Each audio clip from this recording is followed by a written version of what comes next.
जय श्रीराम. विश्व देवस्थान समितीच्या यूट्यूब चॅनलमध्ये आपले स्वागत आहे. अशाच प्रकारचे विविध व्हिडिओ देवस्थान संबंधित व धर्मासंबंधित या ठिकाणी आहेत. आपण नक्कीच देवस्थान समितीचे हे चॅनल यूट्यूब चॅनल सबस्क्राईब करा, लाईक करा आणि शेअर करा. आज भावसार क्षत्रिय समाज या ठिकाणी हिंदू हितरक्षा व देवस्थान यांना आपल्या संस्थेची माहिती देण्याची संधी उपलब्ध करून दिल्याबद्दल कार्यकारी मंडळाचे व संपूर्ण भावसार क्षत्रिय समाजाचे खूप खूप धन्यवाद. जय श्रीराम. यूट्यूब चॅनल नक्कीच आपण सबस्क्राईब करावे ही विनंती.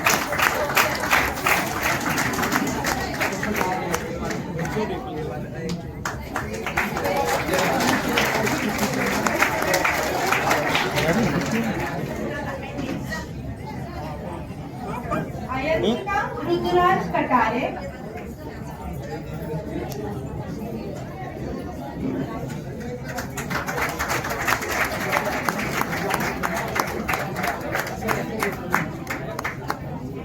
दृष्टी विशाल,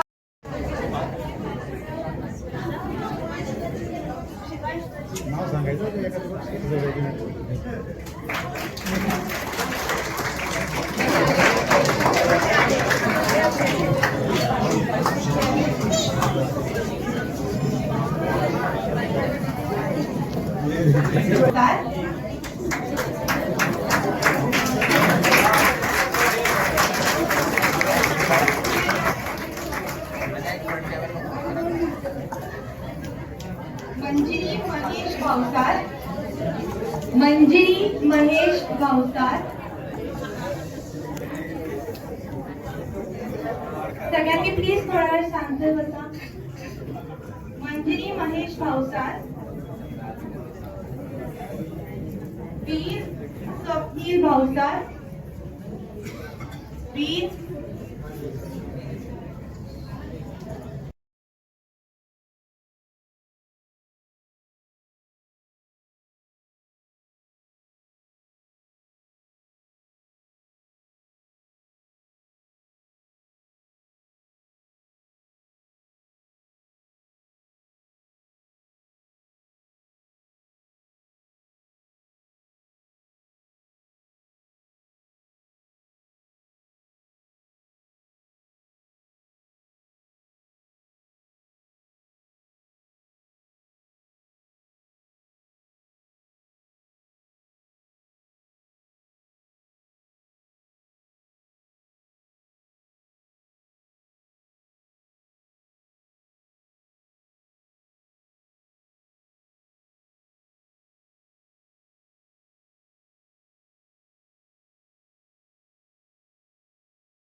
त्यांना व्हिएतनाममध्ये सिंगल मशीनचे सर्वाधिक विक्री करणारे विक्रेते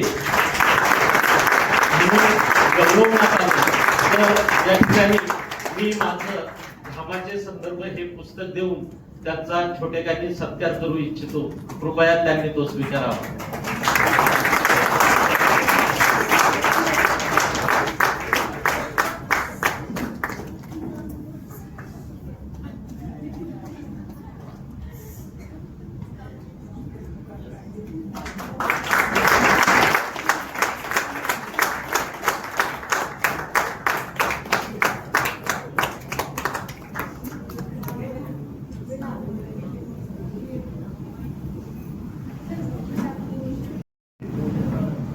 तर ती 1960-65 पासूनचा इतिहास मी आता सांगू इच्छित नाही, कारण बहुतेकांना माहिती पण आहे. पण आत्ताचा जो मेन रिझल्ट आहे तो सांगणं महत्वाचं आहे. 2002 मध्ये आणि 3 या दरम्यान ती जागेवर आपलं आंदोलन झालं होतं. सगळे समाज जवळजवळ 1,500 ते 2,000 लोक तिथे आले होते आणि ती जागा मिळवण्यासाठी अतिक्रमण झालेलं होतं जागेवर. आणि ती जागाच्या बाबतीत जे आंदोलन झालं त्याच्यानंतर कोर्टात केस गेली. म्हणजे त्यावेळेला जे आंदोलन केलं तर त्यावेळेला पण पोलीस केस झाली. काही कळवणच्या लोकांवर, काही नाशिक जिल्ह्याचे जे कार्यकर्ते होते त्याच्यावर. आता तेथून जवळजवळ 2011 पर्यंत ती ही केस कळवण कोर्टात होती आणि ही केस चालवण्यासाठी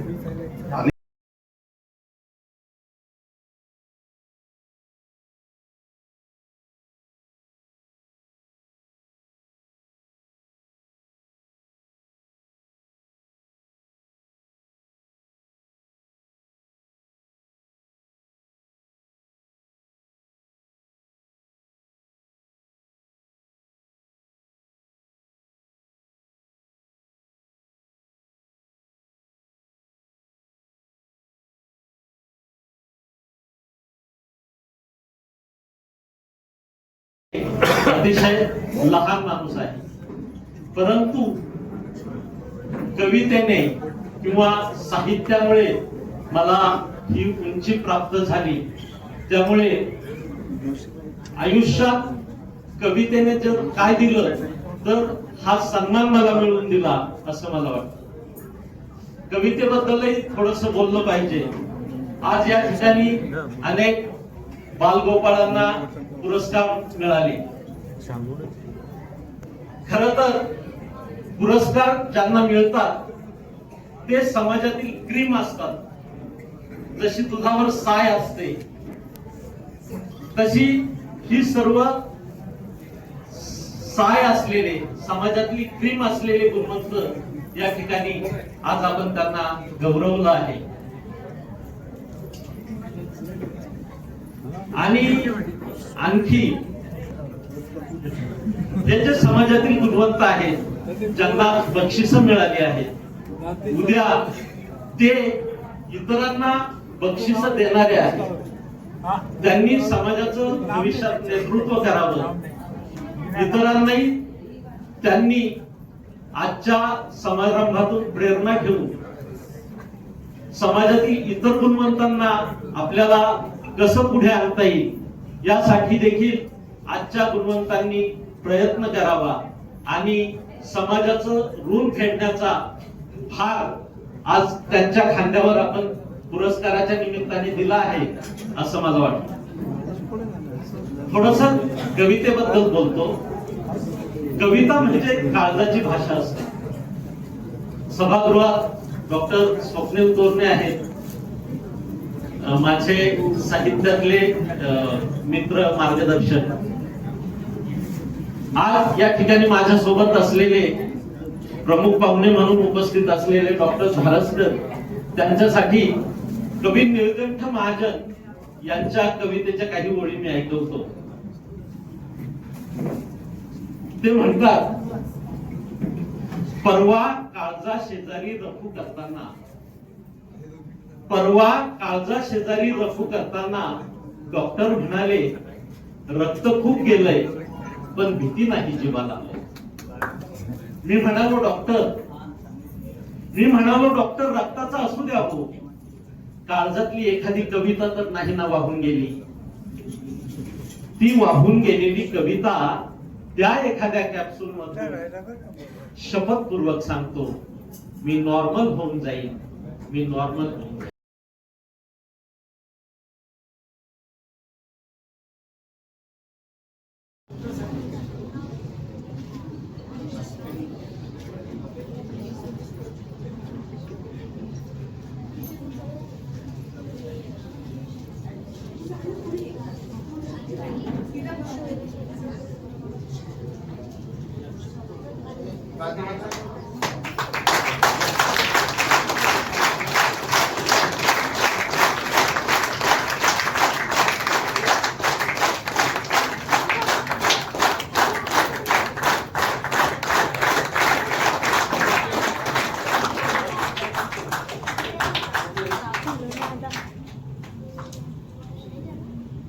खूप मला जीव लावलं त्यांनी सगळ्यांनी आम्ही इतक्या हिरिरीने कामं केली, कधी आम्ही कंटाळा केला नाही.